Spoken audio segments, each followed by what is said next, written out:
Upah memang menjadi salah satu aspek yang paling sensitif ya dalam hubungan kerja. Setelah sejumlah wilayah menetapkan upah minimum 2024, nyatanya masih banyak dikeluhkan para buruh sebab harga kebutuhan pokok pun juga ikut merangkak naik. Kita bahas hal ini bersama dengan Indah Anggoro Putri, Direktur Jenderal Pembinaan Hubungan Industrial dan Jaminan Sosial Ketenagakerjaan Kemnaker. Ibu Indah, selamat sore. Selamat sore Mbak. Ibu Indah, terima kasih atas waktunya. Mengenai kenaikan upah minimum Provinsi 2024 yang sudah diumumkan di sejumlah wilayah, apa saja dasar-dasar penetapan kenaikan UMP tahun ini, Bu Indah? Ya, penetapan upah minimum 2024 dan seterusnya mengacu pada PP 51 tahun 2023.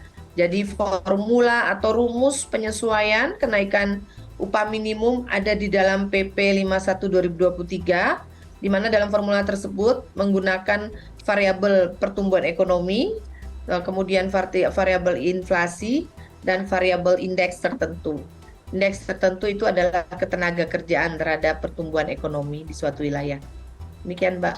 Oke, baik. Dari formula yang digunakan oleh Kemnaker, apakah itu ada negosiasi, ada konsultasi yang kemudian melibatkan pihak-pihak terkait seperti serikat pekerja, kemudian pengusaha dalam proses penentuan UMP ini, Bu Indah?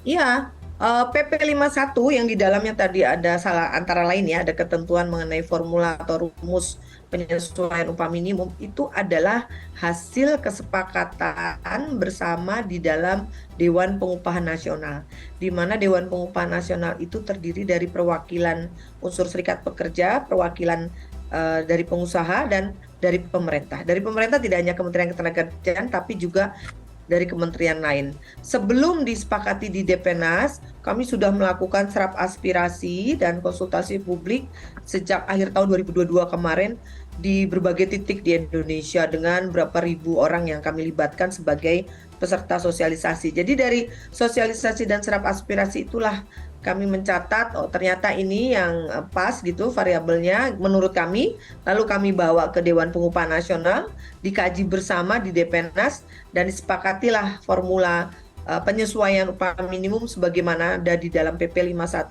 2023. Jadi ada proses dialog atau diskusi bersama mitra-mitra ketenagakerjaan kami.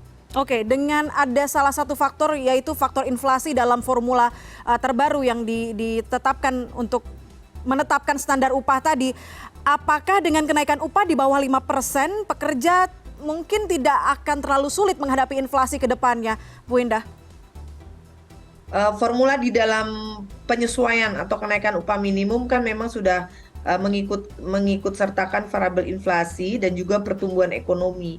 Jadi tidak masalah, ini bukan inflasi sendiri. Ini kadang memang yang masih disalahpahamkan adalah bahwa upah minimum itu harus plek sama dengan inflasi. Padahal kita tahu sendiri inflasi itu kadang up and down gitu. Justru malah agak resiko kalau kita hanya menggunakan variabel inflasi gitu ya. Makanya ada variabel pertumbuhan ekonomi gitu loh. Jadi ini insya Allah sudah mempertimbangkan kondisi perekonomian di setiap wilayah dan juga kondisi ketenagakerjaan. Itu rumusnya sudah memikirkan kedua hal tersebut. Baik. Bu Indah, tapi sejumlah penolakan masih sangat terdengar. Sejumlah buruh di kota-kota besar termasuk Jakarta meminta kenaikan UMP bahkan 15%. Apa kemudian pertimbangannya angka 15% ini terdengar tidak realistis? Kami mendengar 15%, iya mendengar dan membaca di berbagai media. Tapi kami kan juga tidak pernah mendapatkan formula. Kenapa sampai 15% itu gimana ceritanya bisa sampai 15%? Dan apakah pengusaha juga bersedia kalau semua pekerja 1 tahun ke bawah dinaikkan 15%? Saya rasa kan kalau kita bicara soal ketenagakerjaan, termasuk upah ya, itu bukan cuma satu pihak, tapi ada pihak antara pekerja dan pengusaha. Di tengah itu ada pemerintah selaku regulator yang berusaha untuk memahami dan mengakomodir kedua aspirasi dari dua pihak ini, kemudian kita cari jalan tengahnya. Jadi boleh saja kalau salah satu pihak mengusulkan suatu angka, apakah pengusaha ini juga bersedia? Kan menurut saya ini sudah pernah kita bahas, kalau kita pakai rumus ini maka tidak ketemu. Karena yang angka yang diusulkan itu mungkin pakai rumus lain yang sudah tidak apa namanya, tidak tepat lagi digunakan dengan kondisi perekonomian dan ketenaga kerjaan saat ini, gitu Baik, Mbak. baik. Bu Indah, tapi dengan kenaikan ini apakah ada kabar pengusaha justru merasa kesulitan juga untuk membayar upah? Tidak ada kabar pengusaha kesulitan. Justru kami sudah menerima pernyataan dukungan atau menerima lah bukan dukungannya, menerima dari Asosiasi Pengusaha Indonesia terhadap formula penyesuaian kenaikan upah minimum ini. Artinya tidak ada isu Tidak ada bahwa keberatan ya? upah minimum itu akan tidak ada keberatan. Baik, Sudah baik. ada statement dari Apindo. Baik, baik.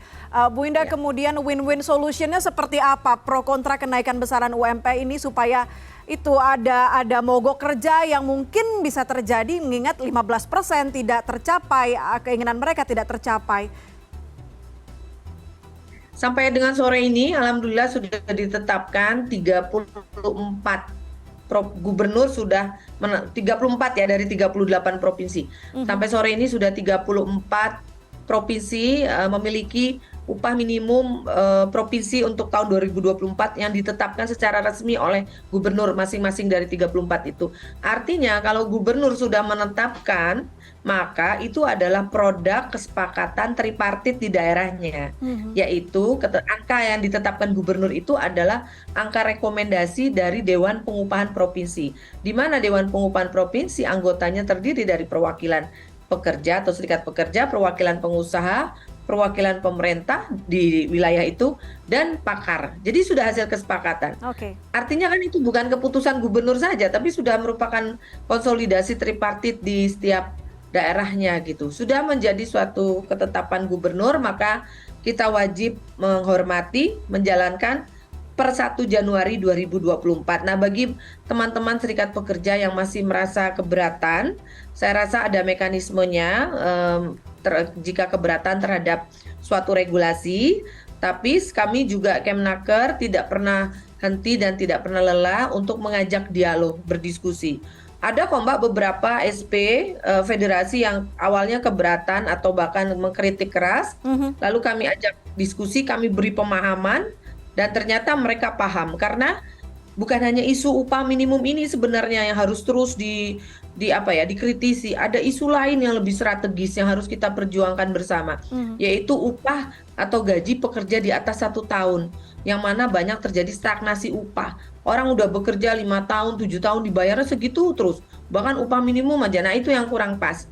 Sehingga perlu kita perjuangkan supaya upahnya naik sesuai dengan produktivitas si pekerja, disesuaikan pula dengan kemampuan perusahaan. Nah, kelompok besar ini yang kurang lebih sekitar 95% dari total angkatan kerja kita yang harus kita perjuangkan bersama upah berbasis produktivitas dengan menggunakan instrumen struktur skala upah. Kalau upah minimum itu Mbak, kebijakan untuk pekerja 1 tahun ke bawah masa kerjanya. Dan ini hanya sekitar 5% dari total pekerja formal di Indonesia gitu Mbak. Baik, baik. Kita harapkan penjelasan dari Bu Indah tadi bisa cukup memuaskan teman-teman buruh yang merasa belum bisa mencapai keinginannya. Terima kasih Bu Indah sudah memberikan point of view-nya di CNN Indonesia Connected. Selamat sore.